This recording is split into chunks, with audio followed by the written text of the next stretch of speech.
नमस्कार, मेरा नाम हिमांशु धवन।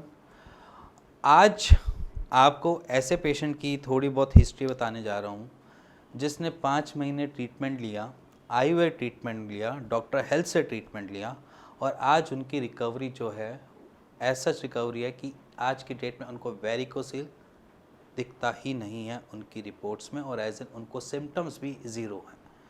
समझ सकते हो कि वेरिकोसील का ट्रीटमेंट अगर आप सर्जरी खोज रहे हो या सर्जरी माइंड बना चुके हो तो शायद आपने एक तरफ आयुर्वेद की तरफ जाना चाहिए।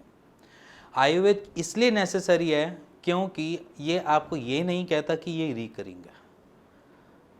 आयुर्वेद कहता है कि एक बारी हील होने दो बॉडी को और बॉडी ही उसको हील कर देगी, उसके बाद आपको दोबारा वेरिकोसील नहीं होगा। उसमें आप अगर फिज़िकल एक्टिविटी बाद में करना स्टार्ट करो तो कर सकते हो। मान लीजिए अगर आप एक बार हील हो चुके हो वेरिकोसील से आयुर्वेद ट्रीटमेंट से, उसके बाद अगर आप चाहते हो कि मैं आज भागूं, आज मैं दौड़ूं, आज मैं क्रिकेट खेलना चाहूँ, तो आप ये सारी एक्टिविटी बाद में परफॉर्म कर सकते हो after healing your varicocele. Heal आसान है वो क्योंकि आपकी बॉडी कर रही है। आयुर्वेद मेडिसिन सिर्फ और सिर्फ उसमें पोटेंशियल डाल रही है जिससे कि वह मदद से आपकी बॉडी उसको हील कर पाए।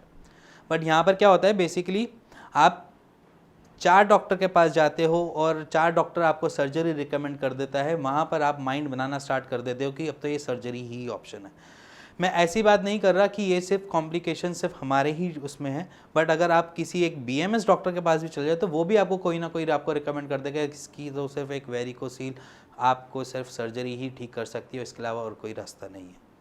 बट मेरे हिसाब से आप गलत प्रोसेस में चल रहे हो या आपका माइंड मेकअप किया जा रहा है या आपको बार बार ये कहा जा रहा है कि आप सिर्फ सर्जरी कराओ क्योंकि सर्जरी ही ऑप्शन है।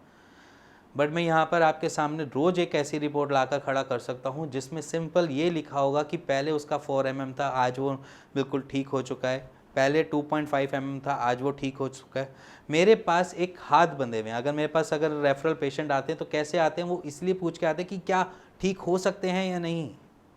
हमारे पास पेशेंट आते हैं तो वो क्या पूछते, पुराने पेशेंट से जो बात करके आए हुए होते हैं वही कहते हैं कि क्या मैं ठीक हो जाऊँगा, क्या नहीं होऊंगा।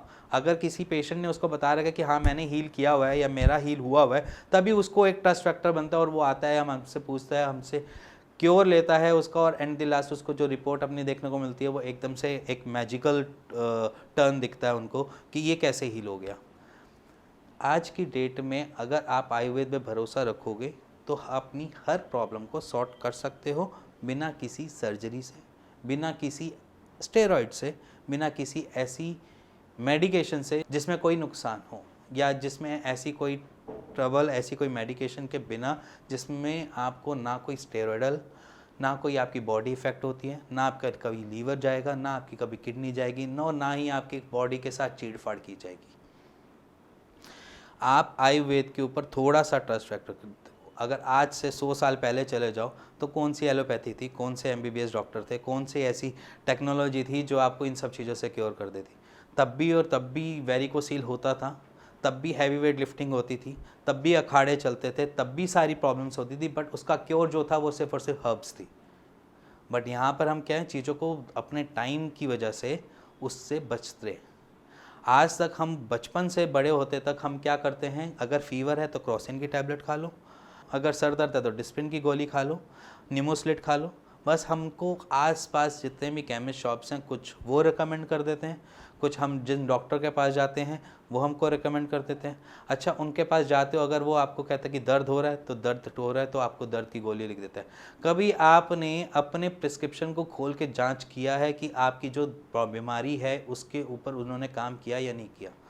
वो आपको बेसिकली सिम्टोमेटिक ट्रीटमेंट देते हैं। मैं यहाँ पर गलत नहीं कहता उनकी पैथी को या उनकी मेडिकल साइंस को, मैं बस सिंपली उनको ये कहता हूँ कि जो आप बीमारी की दवाइयाँ दे रहे हो वो एक्चुअल बीमारी पे काम करती हैं या नहीं करती हैं। बट आयुर्वेद क्या कहता है कि हम यहाँ पर उस तरीके से नहीं करते जैसे सिम्टोमेटिक ट्रीटमेंट किया जाता है। हम यहाँ पर ऑलमोस्ट सब चीज़ों को कवर करने की कोशिश करते हैं। अगर मैं वेरिकोसील का ट्रीटमेंट करता हूँ तो उसमें आपकी कब्ज़ को भी ठीक करने की कोशिश करता हूँ, उसमें एट्रोफी कभी ना हो उसकी भी उस पर भी ध्यान देता हूँ। कभी आपके टेस्टिकल एट्रोफी ना हो उस पर भी ध्यान दिया जाता है। सरप्लस कभी आपके वेन्स में कोई रुकावट ना आए उस पर भी ध्यान दिया जाता है। हर एक उस छोटे मूवमेंट के ऊपर ध्यान दिया जाता है, जिससे आपको वेरिकोसिल ट्रबल कर सकता है बाद में। यहाँ पर सिंपली आयुर्वेद वहाँ पर हेल्प करता है, आपके लीवर से स्टार्ट होता है, सॉरी लीवर से भी नहीं बोलूँगा मैं, आपके माउथ से स्टार्ट होता है और आपके नीचे तक जितना भी प्रोसेस होता है, डाइजेशन, लीवर की फंक्शनिंग, आपके इंटेस्टाइन की फंक्शनिंग, सबको ही ठीक करने की कोशिश की जाती है आयुर्वेद से, जिससे उसका इम्पैक्ट आपकी वेरिकोज वेन और वेरिकोसील पे भी पड़ता है, वो अपने आप ही उसको हीलिंग स्टेज पे ले जाता है। और अगर आपको ये वीडियो समझ आई हो, पेशेंट क्योर होता हुआ सामने नज़र आया हो, ये जो मैं आपके पास रिपोर्ट शेयर कर रहा हूँ ये चीज़ समझ आई हो, तो आपको शायद अपनी ट्रीटमेंट को टूवर्ड्स आयुर्वेद ले जाना चाहिए।